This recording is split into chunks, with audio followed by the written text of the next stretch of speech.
Sveiki kompanija. Tik nesenai matėmės ir aš vėl išvažiavau. Tai sekmadienį pailsėjau, pirmadienį vakare vėl išvažiavau. Galim sakyti, beveik tuščia, tik motą vežu, bet ne po porą palečių. Ir svarbiausia galvoju, kokį čia svorį užrašyti tą motą. Užrašiau 700 kg. Pasukau kažkaip tai, ir galvoju, per kur važiuoti, ar per Lazdijus, ar per tą Suvalkus. Kažkaip per Lazdijus, tais kaimais, galvoju, paklausiu čato GPT, kiek sveria motas. Pasirodo, motas tik 200 kg tik tai. Jo, galvoju. Žažiau aš. Tai dabar važiuosiu, per Suvalkus. Nes taip, būsiu Berlyne 4 ryto, tai kažkaip tai nelabai noris taip ten tysti laiką ilgai. Ir sustosiu pavalgyti dar. Tai važiuosiu per Suvalkus. O kas buvo? Kaip mano šuo? Šuo, žinokit, naujai gimęs. Žinokit, toks jausmas, kad gydytojas jam suleido jaunystės eleksyro. Bet aš dabar spėju čia visas fintusas tame, kad tas tai mano šuo, jis turbūt visus metus ir daugiau, jisai ten nuo erkių turėjo pasigavęs kokių nors ligų ir jisai visus tos metus tenai ir kankinosi. O mes nežinot, čia toks biškį lėčiau, ten kažkas, kad tipo senatvė. O jam matyt, žinot, kai visus metus, tai nežinai, kaip jisai jaučiasi. Gal jam taip galvas skaudėdavo, gal tam, žinot, sukdavosi galva, dar kas nors raumenis skaudėdavo. Ir dabar, kai jį jau galtinai prirėmė ir jis tenai jau taip jau susirgo, kad reikėjo, mes jį išgydėme, tai dabar toks jausmas, kad jisai jam 5 metai amžiaus, nebe 13. Valgo, tai kaip į kiaurą skrandį eina. Kiek duosi, tiek viską valgo, jis net tas, kas ką anksčiau jisai nevalgydavo, iškart suvalgo, vištas apvalgo. Tu jam kiek duodi, tiek jis viskas įvalgo. Kur seniau neįsiūlydavo, ten per dieną kokius 2 pakelius tos konservus suvalgo, taip jau dėl to, kad verti. Dabar jis tenai akis stulpu, jisai vaikšto, tik duok jam valgyti. Visą dieną aktyvus, akis stulpu. Tai nespėjai pašaukti, eini, jis jau žiūri prie kojos, jau eina. Atrodo, kad iš naujo gimęs. Tai aš įsivaizduoju, kaip jis visus tuos metus tenai kankinosi. O mes galvom, kad jam nuo senatvės jau reakcijos nebe tos. O čia aš galvoju, tai jeigu tau visus metus skaudėtų galvą, vaikštum kaip kirtas, ir tau staiga pagytum, tai tu irgi ten energijos daug turėtum, ir apetitas pakilęs būtų. Tai ką reiškia erkės iš vienos pusės, kaip jos gali tave nukankinti. Tai kokių būna visokių idiotų. Todėl čia, kad važiuojate vienas kelyje, ir kad vienas kelyje ir ramu bus, galvokit iš naujo. Patušęs kelys, tada niekas bėdos nebus. Aš čia apie žvėrės aš nekalbu, išlinda be stabdžių šoninio keliuko. Galvoja, kad jeigu tu su busiku, arba kad kiti galvoja, kad jeigu tu su fūra arba su busiku, reiškia, tu greit nevažiuoji ir čia nesti palana. Bet atsiprašau, aš galiu būti krauta 2 tonas. Gal aš be stabdžių važiuoju, man sustabdyti, žinai, kokį kelią reikia. Bet tokiegi nemąsta, svarbu jiems išlysti. Iki apie kitus negalvoja. Svarbu jiems išlysti. Ir paskui smaukasi. Kas sunku, kas 2 sekundės palaukti ir praleisti, ir tada smaukysime savo nors ant 20. Bet ne, jam reikia būtinai užlysti. Ir žinokit, yra tokių, ypač su busikais reikia saugotis. Aš ypač, pavyzdžiui, kai būna su vokiškais numeriais busikai, tai ten labai daug idiotų. Tenai jau geriau jų yra iš vis nejudinti. Ir su jais tenai iš vis nekontaktuoti. Nes tenai jau pastebėjau ant tų busikų labai tokių daug crazy visokių tenai. Šiandien fūrų čia pasienį. Ir atvažiavau, svarbiausia, 0, iš vis tuščias bakas.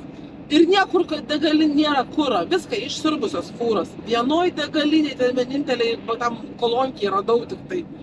Kapies, o paskui išvažiuoti čia dar, iki tos kolonkės važiavom prieš eismą varėm, nes fūrų kilometras, ir jos nejuda. Atgal ten irgi, gerai, kad dar buvo, aš kai su tą busiku ten lengvai dar sukaliojus tarp tų fūrų. Dar irgi išlindau čionais, dabar vėl per aplink važiuoju, nes ten tai iš vis mirtinas atvejis. pasieniai, ten visos stovi nejuda, vienu žodžiu. Ten kokiai pusė dienos ten vienu smigimas. Nežinau, tas pasienis čia tikras prakeikimas, Koks gražus tiltukas, prie Beuningeno, nu, už netoli Nimegeno, Olandija.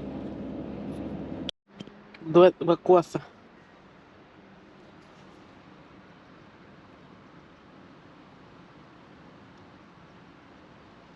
Ne šiaip savai savo su koja gabaliukai susiplėšia.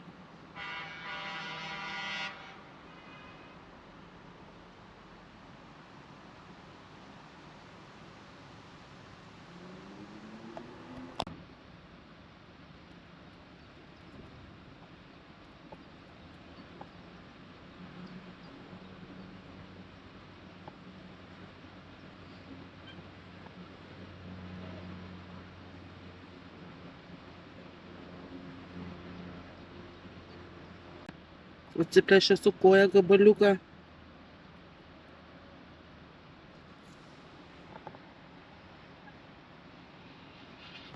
Susikuklina, galvoju, žiūri, čia man kaip aš valgau. Šėja. Aš nežinau, iš visų galų kamerų, turbūt vienam, nežinau, čia vienam 1,5 m kameros naujam tunelį čia prie Olandų. Ką jie čia taip stebi?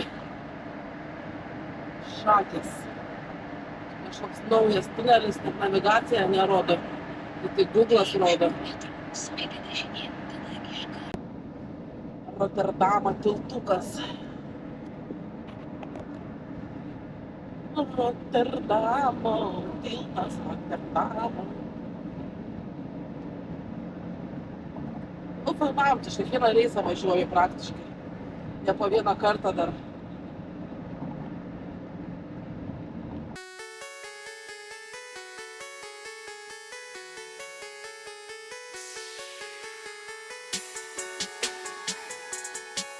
Vėl paverksiu. Olandijos kamščiai. Dabar, kad aš patekčiau į tą savo autohofą, kur išsimaudysi, pavalgysi ir ten sėdėsi, aš vietoj 50 minučių dabar važiuosiu 2 valandas. Įsivaizduokit, 2 valandas vietoj 50 minučių. Ir tas kamštis vis didėja ir jisai vis dar didėja, tas kamštis. Nes dar ne pikas. O, aš nebežinau, ta Olandija čia, aš išsiveikiu čia nais. Jų čia visur pilna, kur bevažiuosi. Dar karšta, 30 laipsnių karščia. Tai gerai vėjas toks yra, tai skersvėjai pasidarai taip atvėsti, bet kai reikia kažką pajudėti, tai eina peklon kaip karšta. Čia 30 laipsnių, tai jau čia bus Perkūnija.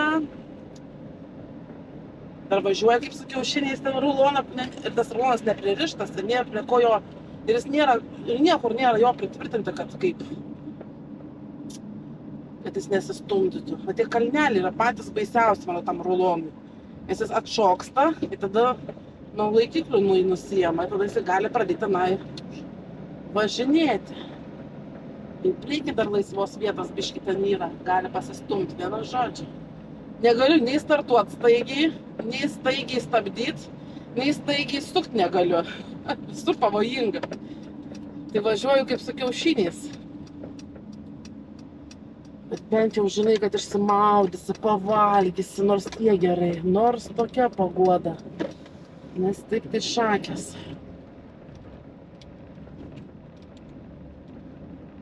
Ir čia svarbiausia, apvažiuoti nėra kur. Čia jokiais keliais neapvažiuosi tų kamščių. Tai čia pas juos tų šunkelynų nėra per daug. Tuose šunkelynose čia irgi būna gera žopa. Jų visur yra pilna. Ir aišku, jeigu būtų apvažiavimas, tai jų ir apvažiavimo visi varytų, net aš tam autostradoje nesismaukytų, bet tai kad nėra, net kaip apvažiuoti nėra. Ir Google'as net nesiūlo.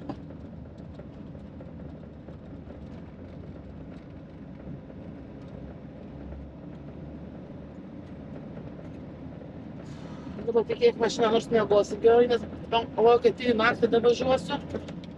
Nes dabar čia būtų šakės važiuoti. Visam baisiniai kamščiai. Šitas Eindhovenas yra, nu kaip būna, Belgijai Antverpenas, didelė šopa, Briuselis toks pusė, Briuselis, Gentas ant pusė velnio, bet Antverpenas ant žopų šopa. Tai Olandijai yra Eindhovenas žopų šopa, nes čia praktiškai visi suvažiuoja iš visur.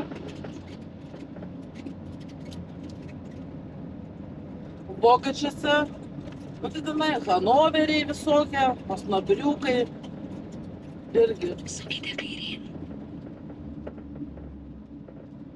Kur žopas būna. Žopas. Ką jau matytas keliukas? Medžio. Va, Olandas kaip vėliava išsikabinęs. Šiandien mes savo ukrainietiškas.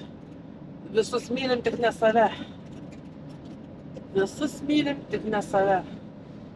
Čia va net išsikabinęs. Nu čia aiškiai, čia gal kaip protestą, čia jie būna protestuoti. Ūkininkai visokie, tai čia matyt užsikabinę, kad palaikyti, sakant, savus. Tik Lietuvoje pamatysi tas ukrainietiškas vėliavas. Kitur kažkaip taip nėra daug.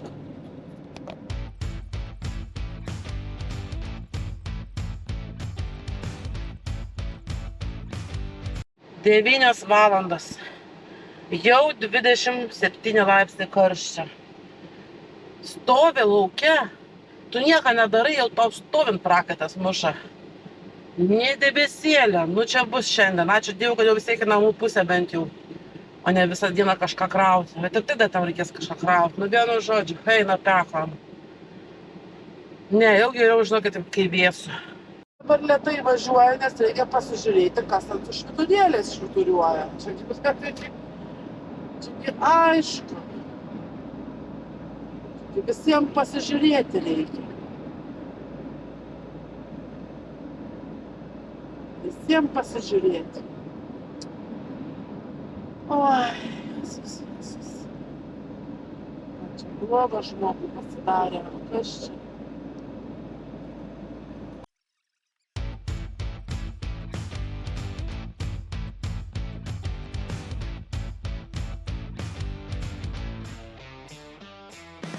Kiek aš čionais važiuoju, tiek čionais visą laiką būna stovi policija su švyturėliais ir visą laiką kelkraštyje stovi fūra arba kokia lengvoji dabar, bet dabar ir lengvoji ir fūra yra ir visą laiką, ir visą laiką va šitoj va vietoj, visą laiką, kiekvieną reisą kiek važiuoju, tiek šitoj vietoj stovi su švyturėliais ir kelkraštyje fūra.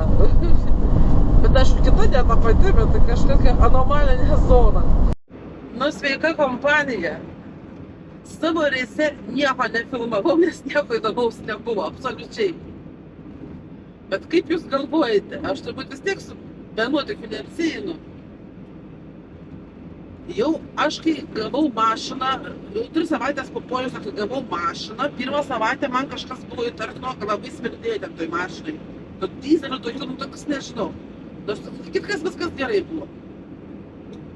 Bet taip vienu metu dar kažkaip degalinė, kai ėjau, pamačiau, kad kažkaip ten pribėgė bala kažkokia tai. Nu, bet nurašiau, kad čia kondišnas. Nors kažkaip labai įtartinoj vietoj ten tas kondišnas, bet nu, maža kas. Nes ne visada ta bala būdavo. Nu, va praeitą reisą, aš taip irgi važiuoju, nu tokia smarvė, nu galvoju šakės, nu čia greitai reikės su dujogauja važiuoti. Bet aš vis nurašydavau, kad čia dėl to, kad tas ant liūteną į grybą pjauna. Tai taip nefiltruoja, gal ten to išmetamų dujų, ten kažko tai. Nors įtikau kažkaip taip pradžiai viskas gerai buvo. Nu ir ką? Čia irgi važiavau, bet tas smarvė irgi tokia, tai būna, tai nebūna, tokia nesuprasi. Gal čia kaip pavėjui važiuoja, auks vėjas pučia. Nu ir aš tada, prie Lazdijų, jau važiavau prie Lazdijų. Irgi, staiga labai irgi užsmirdo tokiu. Tai buvo reikia užstojęs smirdėti, paskui vėl staiga užsmirdo. Ir kai aš sustojau pačioj degaliniai, ten degalų užsipilti, taip dėjo toks dūmo iš po kapoto, ar iš kur toks dūmo pliūpsis, tokių baltų. Nu panašiai, kaip tada, kai man buvo tas dizelio žareles nurovė.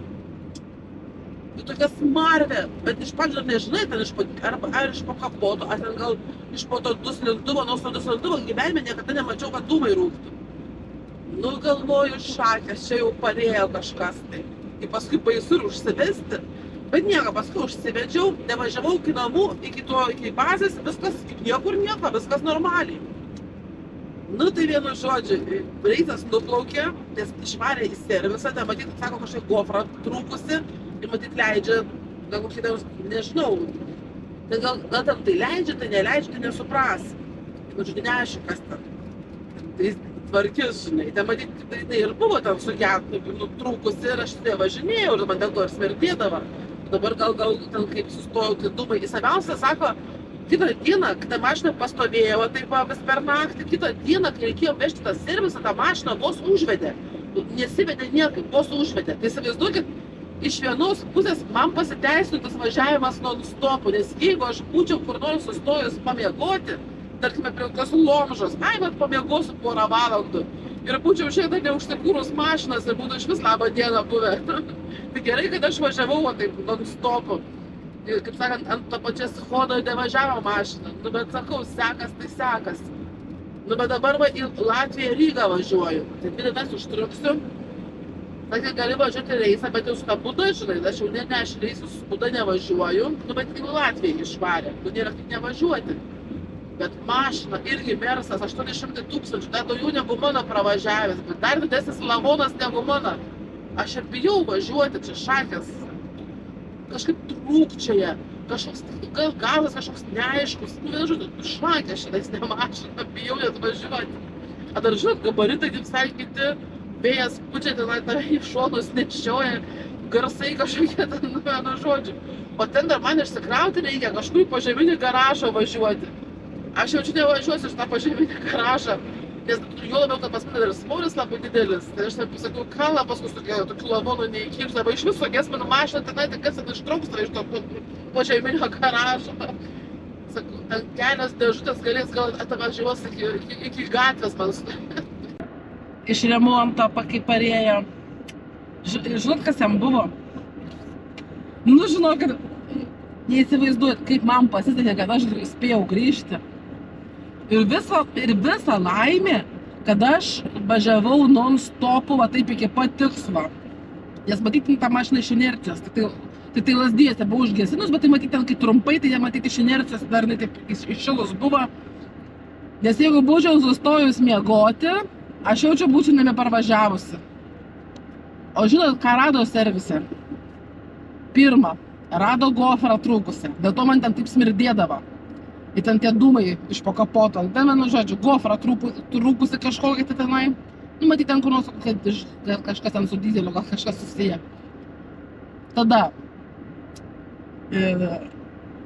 ten, kai tasai neužvedė mašinos, kai norėjai servisą vežti, tai kuro pompa nusprogo.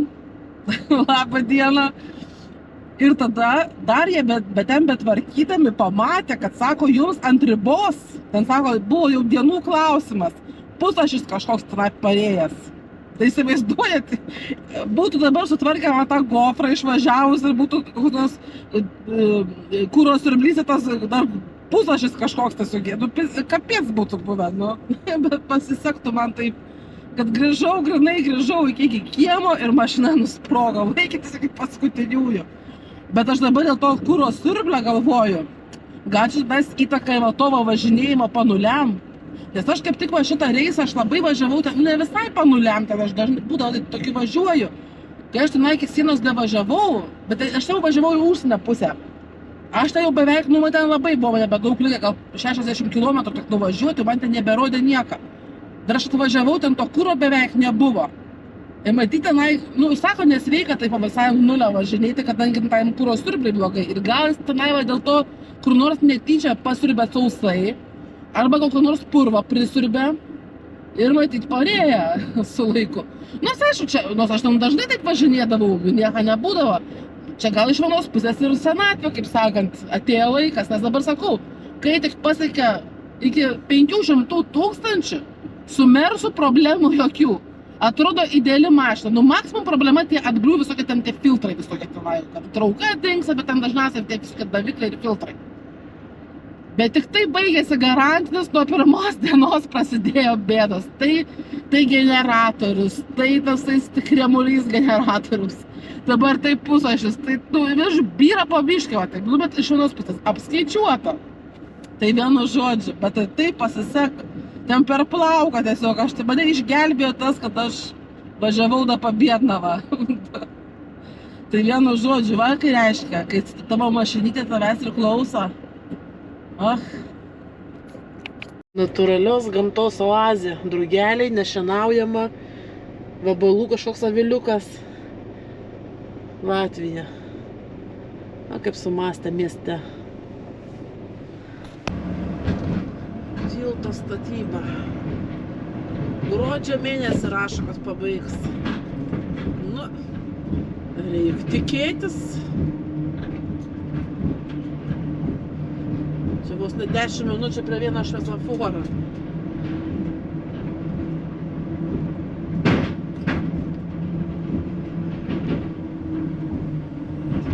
Garsai tai eina pech. Dabar blogiausia surinko tas visas fūras į vieną krūvą. Ir dabar čia su jom tu čia tasytėse.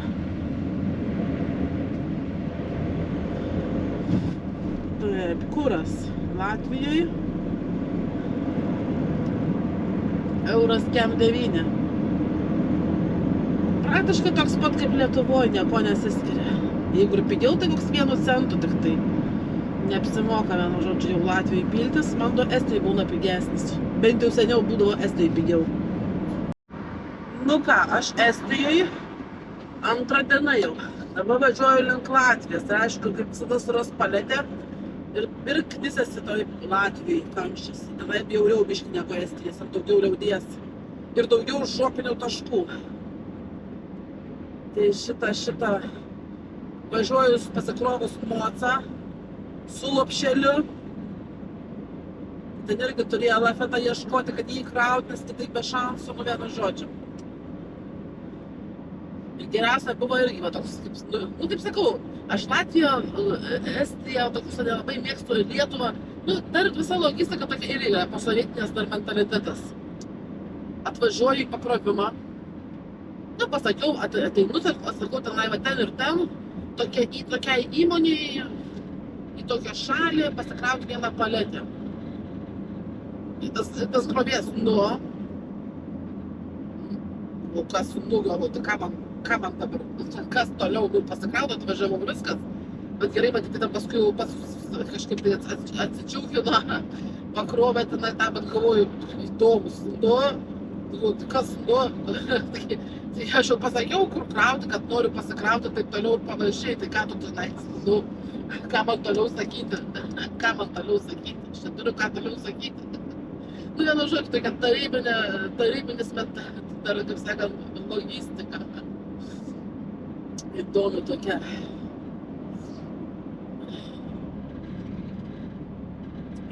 Čia lenkia. Matot, aš važiuoju su labai tokiais, mano, jo kroviniu. Nes noriu labai lakstyti, jeigu aš jos pralenksiu, tai jie man ant uodegos visi sėdės. Aš nelabai norim ant uodegos ten sėdi. Tada aš juos nervuosiu. Tai vieną tai lenkiau, nes ten 60 slenka, nu tai velnė, 60, tai žinai. Čia kad uodegos sėdės nelabai norisi. Aš greičiau nelabai galiu irgi čia slinkt.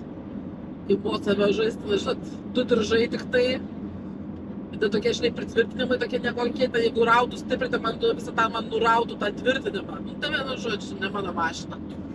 Čia nei diržų, nei peiliukų, nieko nėra. Aš nesuprantu, kaip jie dirba. Aš telefono įtekų neturiu kur telefoną pasidėti. O ten visą savo turi, bet gerai, visą mano dėklą liko mano mašinai, mano mašinas servise. Čia aš jau tų laidų prisipirkus, aš nežinau kiek. Aš turiu viską su savim nešiotis, nu irgi kažkaip turiu. Nieko neturi, tai gerai, kad tušinukas nors yra. Ant tiek jau jokių patogumų nepasidaro. Pas man ten viską rasi.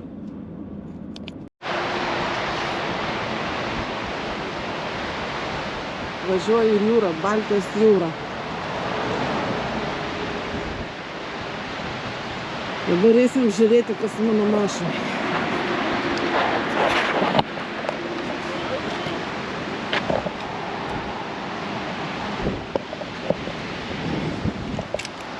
ir melskimės.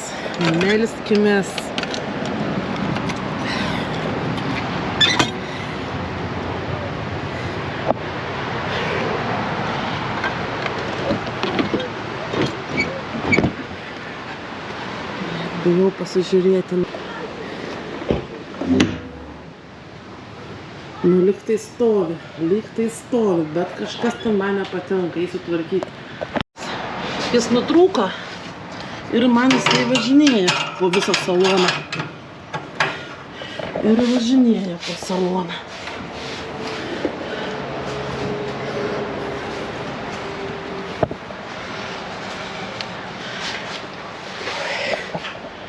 Nu.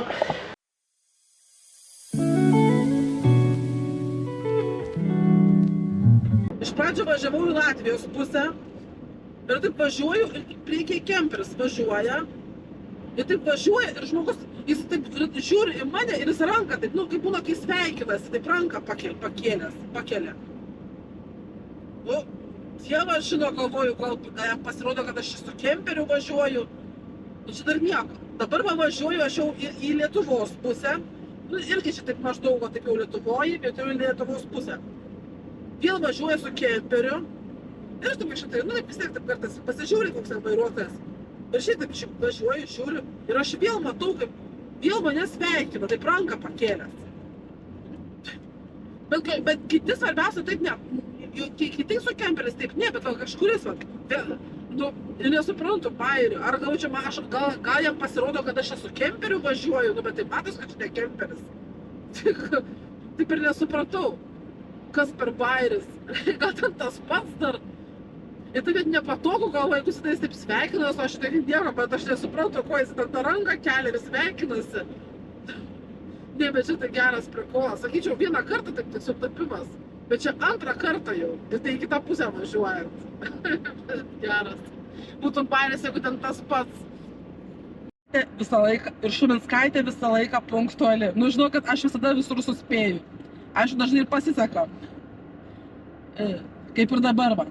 Nu, iš Estijos važiuoju tenai. Aišku, nuplaukė mano zoologijos sodas per tą Rygą. Bet ir aišku, važiuok į tą Rygą, ir paskui vis tiek kroviniai įdingo visi.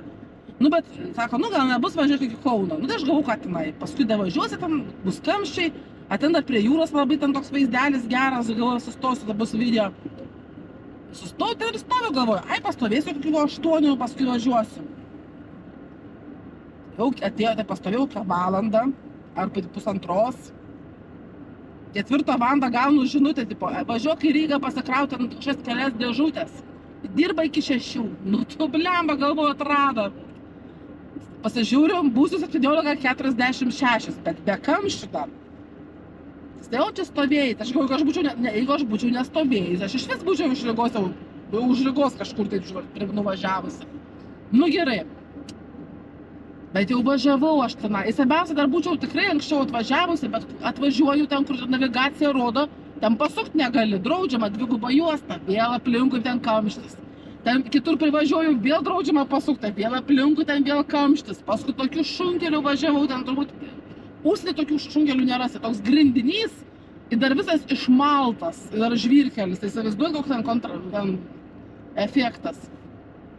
Ten paskui radau mašiną padangom nuleistom stovinčią, matyt gerai pavažiavo ant greičio, nuleido padangas nuo tokio kelio. Bet spėjau, be 1:06 buvo. Spėjau be 1:06. Oi, sakau, man premija, kad spėjau. Punktualumas neišpasakytas. Nu, bet man dažnai va taip sekasi. Bet kažkaip tie kamščio Rygoj, Estijoj, nėra taip baisu, žinokit, tie kamščio kaip Vilniuje. Nu, Vilniuje ten neįmanoma važiuoti iš tikrųjų. Ten akėžiai patau, Jėzus, tokiu piku važiuosi, kad ten šakės bus. Ir nieko pravažiuoji, da pravažiuoji kažkaip tai. Net nepajutai. Ar ten išplanavimas geresnis, ar ten važiuoja geriau, nesuprasi. Bet kažkaip Vilniui daug tragiškiau kažkaip tai.